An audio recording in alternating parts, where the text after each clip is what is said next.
Hello and welcome. We are going to speak about today the specific teaching methodologies, or the most common ones that are used to teach children with autism, and how those will help you increase beginning participation skills in the classroom.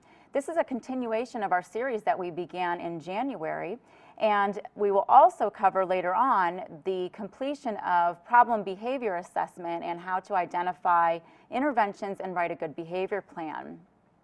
My name is Michelle LaMarche, and I welcome you. I am with Step by Step Academy and Special Learning, and let's get started. All right, in today's presentation, there are way more slides than you will actually need, but I felt that it would be helpful for you to have those to reference in later times when you may need them. We're going to review practice and methodology of those 8 specific ways to teach. And this is designed for teachers.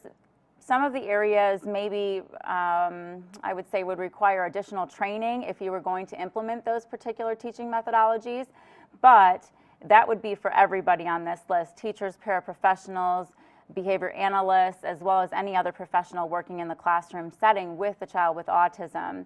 Unless you actually have specific training in some of these methods, it will be very hard to implement them with treatment integrity. Our objectives upon completion are to, number 1, identify and select from 8 teaching methodologies that you can use in treatment application. We will look at each one and possible skills that may be best taught in that methodology. We'll describe strengths and weaknesses of each teaching methodology, and you should be able to identify those possible skills that will be paired.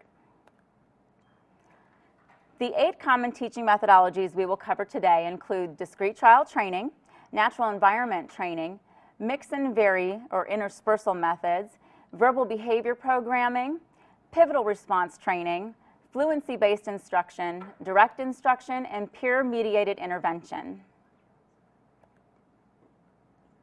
One thing I just want to remind everyone of is the discrete trial. Really, everything starts with the discrete trial. No matter what methodology we're talking about, they are using the discrete trial as their format for teaching because they're looking at the 3 term contingencies, which obviously includes the SD, the R, and the SR.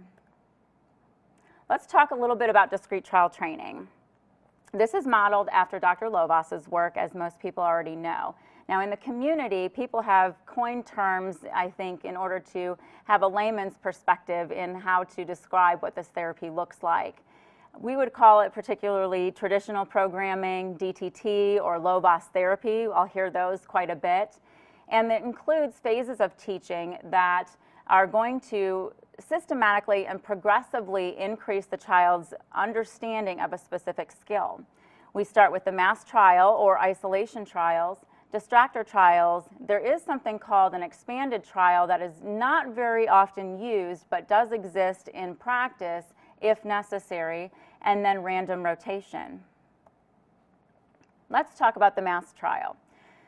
The concept here is that you're going to train skills in massed practice, and what that means is you're just going to repeat your skill multiple times in order to get that target behavior multiple times in a row with very little downtime or time between the trials that you're delivering.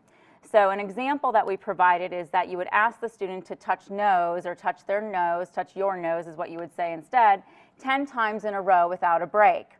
And then you would intersperse some reinforcement throughout that, but the reinforcement would be most likely something that doesn't take a lot of time for them to consume, or is paired with some sort of vocal praise and something along those lines, a quick tickle. You can certainly randomize that, but it's, again, got to be very quick so that you don't have too much time between each trial presentation. The isolation trial, in terms of what does that mean, what you're looking for there's 2 ways you can do mass practice. And, well, actually, there's multiple, but what you'll see is when you start with mass practice, that's actually used across all of the phases. So we're going to focus more on the acquisition skill than we are on the maintenance skills that are surrounding it, if there are maintenance skills at all, depending upon what phase you're in.